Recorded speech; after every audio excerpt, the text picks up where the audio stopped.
아침에 통화했는데요.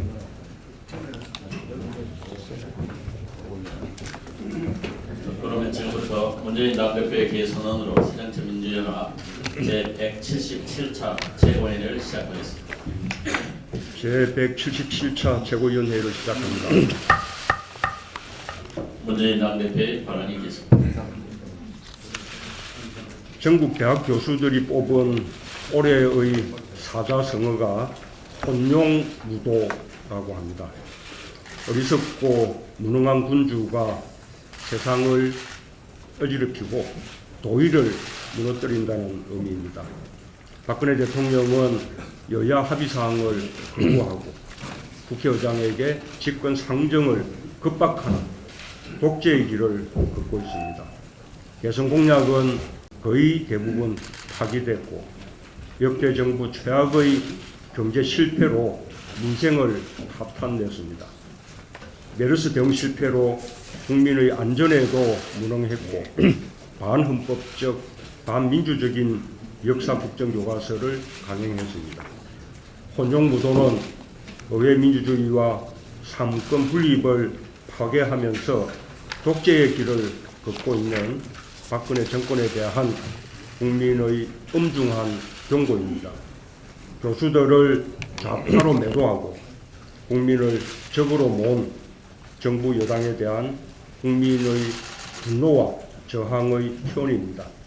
전국 교수들이 뽑은 올해의 사자성어가 대통령과 정부 여당의 반성과 성찰의 계기가 되길 바랍니다. 우리 당은 혼용무도의 시대를 끝내달라는 엄중한 요구로 받아들여야 합니다. 우리 당이 더 혁신하고 단합하여 강한 야당이 되라는 국민들의 간절한 염원이 담겨 있습니다. 독재 권력이 바라는 것이 야권의 분열이고 후약한 야당일 것입니다. 그런 점에서 우리 당 역시 반성과 성찰의 계기로 삼지 않으면 안 됩니다. 넓은 껍데기를 벗겨내는 고통을 감내해야 새살이 돋습니다. 혁신과 단합은 어떤 경우에도 포기할 수 없습니다.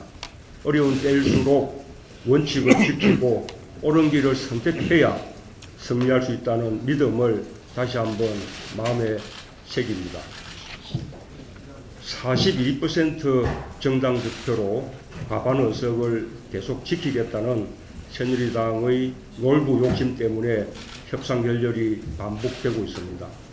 헌법재판소의 선거구 재획정 결정 취지는 국민의 투표 절반이 사표가 되고 지역주의 정치 구도를 강화하는 지금의 선거제도를 개혁하고 투표의 정가성과 선거의 비례성을 높이라는 것입니다.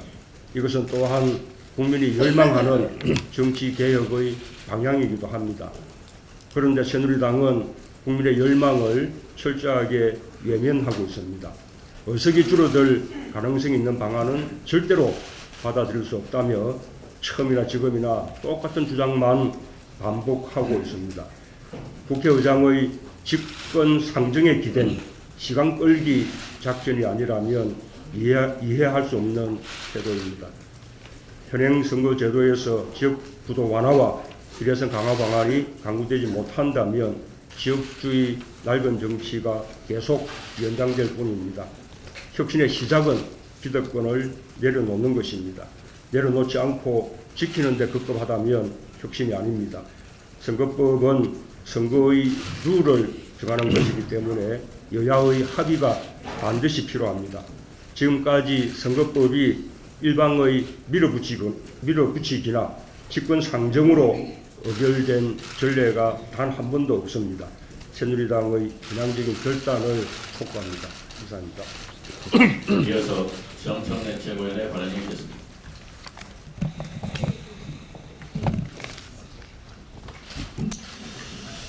교수신문에서 선정한 올해의 사자성어에는 채택되지 않았지만 저는 3위로 뽑힌 갈탁이어라는 말이 가슴에 참 와닿았습니다.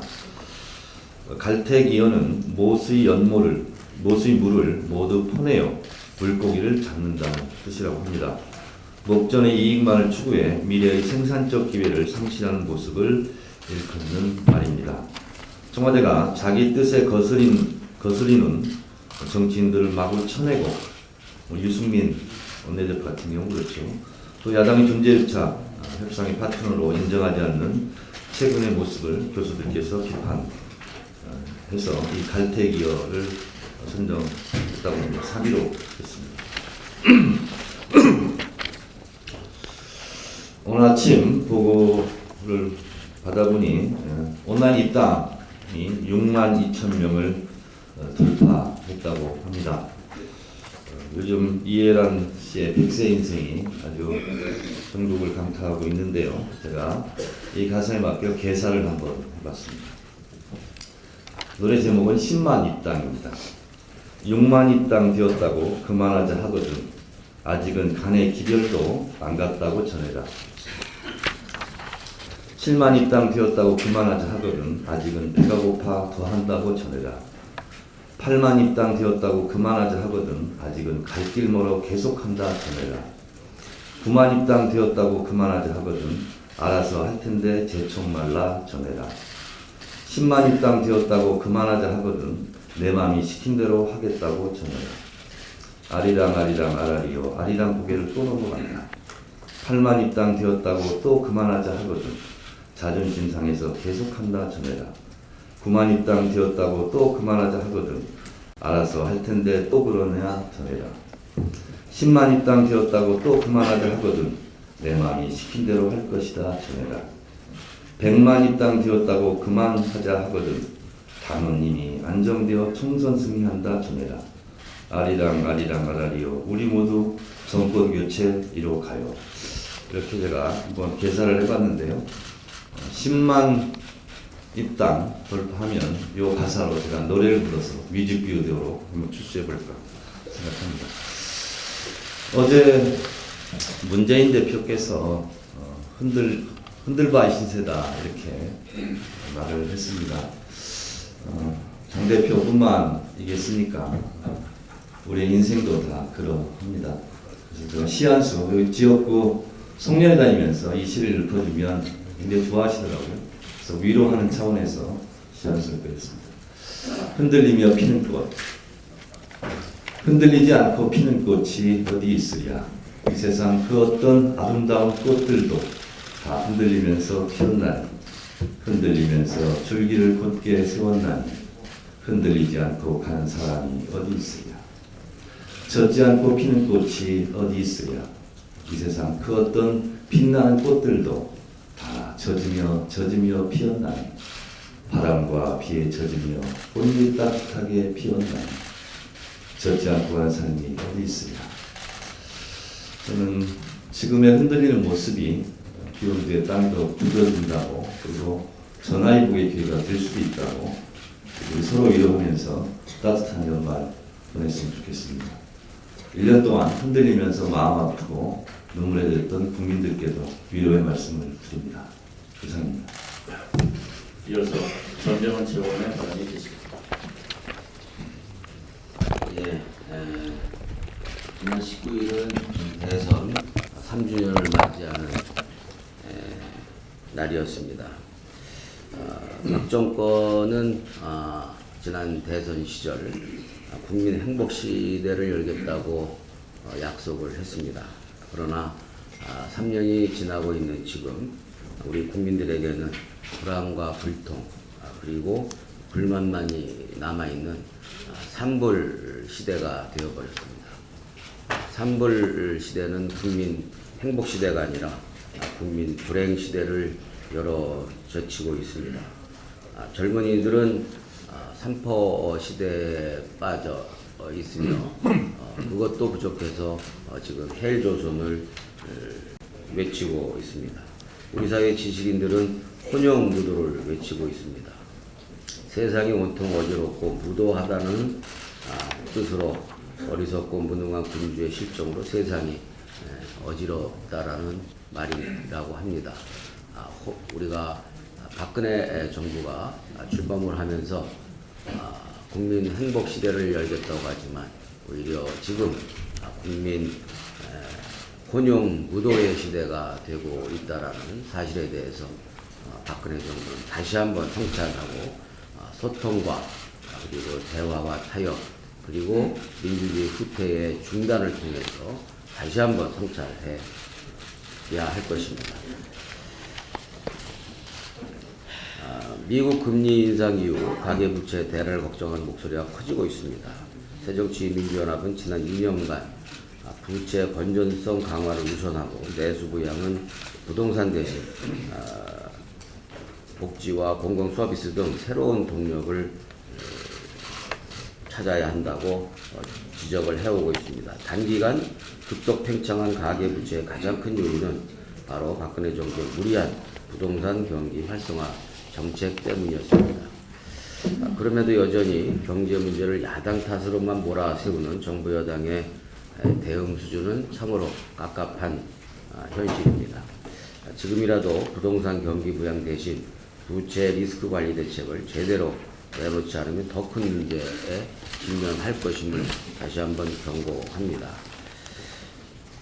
선거구 획정과 선거제도 개혁은 지역주의 정치구도 완화와 국민의 정치 참여 확대 수단입니다. 청와대와 새누리당은 국회의장을 겁박하고 협박할 것이 아니라 책임있고 열린 자세로 협상하고 대화해야 할 것입니다. 욕심이 지나치면 탈이 나기 마련입니다. 지금의 새누리당은 민비 정당의 전형입니다. 오죽하면 새누리당 출신인 정의와 국회의장조차 새누리당이 당리에 과하게 치우쳤다고 양보의 모습 좀 보여라 라고 지적을 했겠습니까? 무엇보다 국민의 참정권을 최대한으로 보장하는 노력에 새누리당이 다시 한번 함께 해줄 것을 다시 한번 또 촉구를 합니다. 야당에게 뭉치면 살고 흩어지면 죽는다는 것은 이제 진리의 상황입니다. 창조적 파괴라고 이야기를 하고 있습니다만 창조적 파괴는 결국 파괴일 뿐입니다. 어떤 논리나 명분으로도 분열은 분열일 뿐인 것입니다. 힘을 모아야 할 때 분열하는 것은 잘못된 일인 것입니다. 어떤 수식어나 미사어기로도 분열의 본질을 가릴 수는 없습니다. 분열에 대해서 새누리당 지지자들이 박수치고 환호하는 것만 보아도 너무나도 간단한 산수적 차원의 문제인 것입니다. 최근에 인물 중심, 명망가 중심의 창당이 계속 되고 있습니다. 야권의 아픈 분열 현상입니다.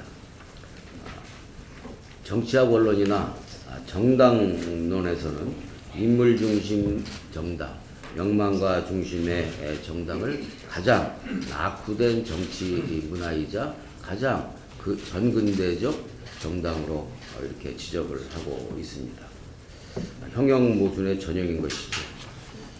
야권의 분열에 대해서 결코 박수치는 국민이 많지 않다. 박수치는 국민은 새누리당 지지자들 뿐이다. 라는 점을 우리 스스로가 자각을 해야 할 때라고 생각합니다. 특히 일부 언론, 일부 여론조사 기관에서 여론조사의 기본 상식과 설계조차도 말이 안 되게 모순적으로 설계를 하고 발표를 하는 것에 대해서 참으로 유감과 개탄을 금할 수가 없습니다. 여론조사기관이나 언론은 공정성과 중립성이 있을 때 신뢰를 받을 수 있는 것입니다. 결과적으로 야권의 대선 후보 지지도를 새누리당 지지자들에게 물어서 또 포함시켜서 이렇게 발표를 한다는 것은 역선택을 하게 된다는 것은 삼척동자도 다 아는 사실입니다. 그러나 전문가들이 이런 점들을 간과하고 왜곡된 여론조사 결과를 마치 그것이 객관적인 현상인 것처럼 호도하고 발표하는 것은 여론조사의 공공성과 신뢰성을 스스로 망가뜨리는 일이다 라는 점을 지적하지 않을 수가 없습니다. 우리는 이와 같은 삼척동자도 다 알 수 있는 잘못된 설계를 통해서 여론조사를 하고 이것을 언론을 통해서 확대 재생산하고 있는 것은 참으로 야권의 입장을 이간시키고 야권의 분열을 촉진시키려고 하는 교활한 분열책이 아닐 수 없다라는 점을 지적합니다. 강력하게 항의합니다. 이어서 유승희 최고위원의 발언이겠습니다.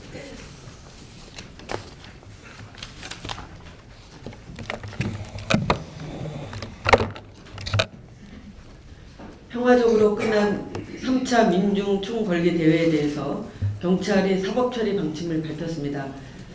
문화재가 정치성 집회로 변질했기 때문에 집회 및 시위에 관한 법률 위반 혐의라는 것입니다. 경찰의 법 집행이 황당무계합니다.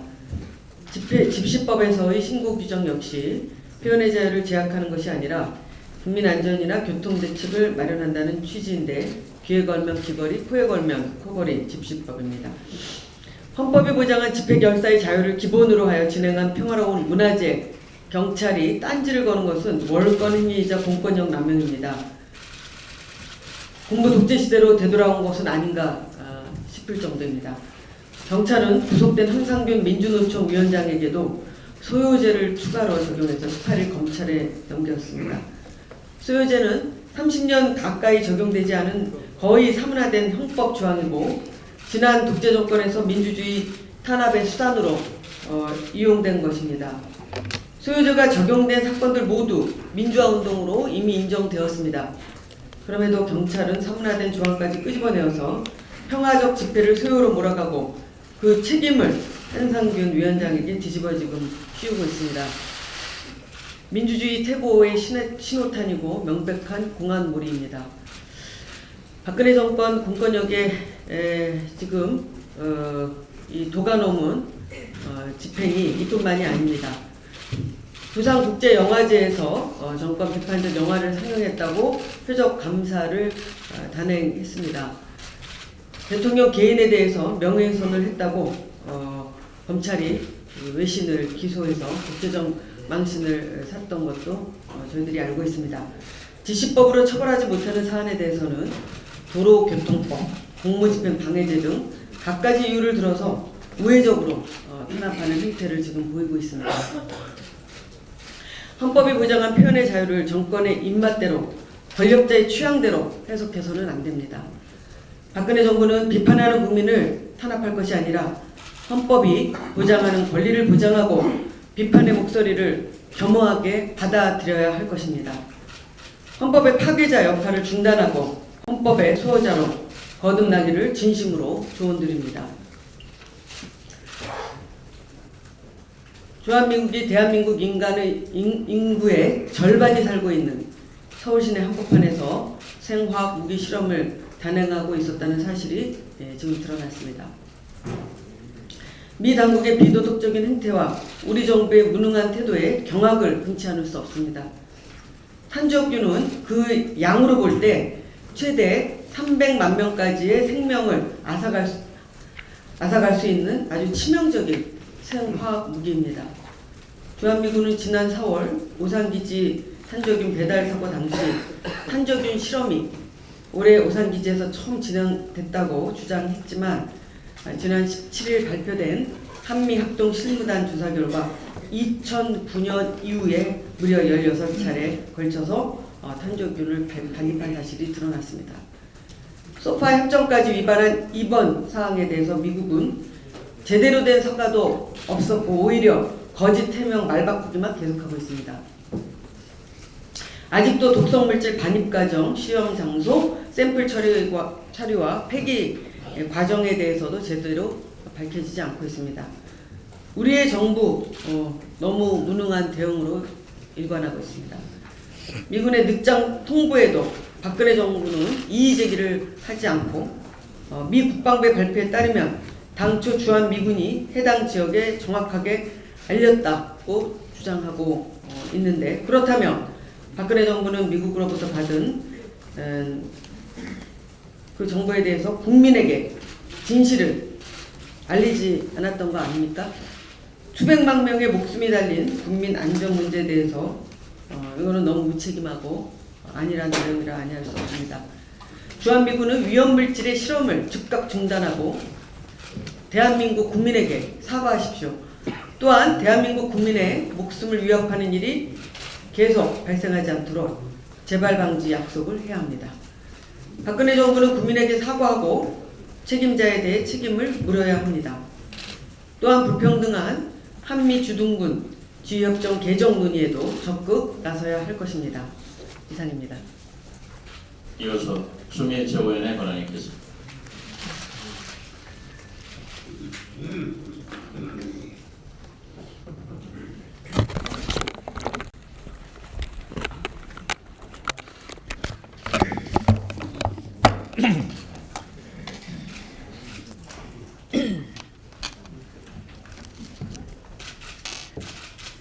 세상이 온통 어지럽고 무도하다 라는 의미의 혼용 무도가 올해 교수들이 고른 사자성어로 꼽혔습니다. 비단 올해의 사자성어에 해당이 되겠습니까? 이미 지난 박근혜 정부 3년이 바로 이 혼용 무도의 지경이었습니다.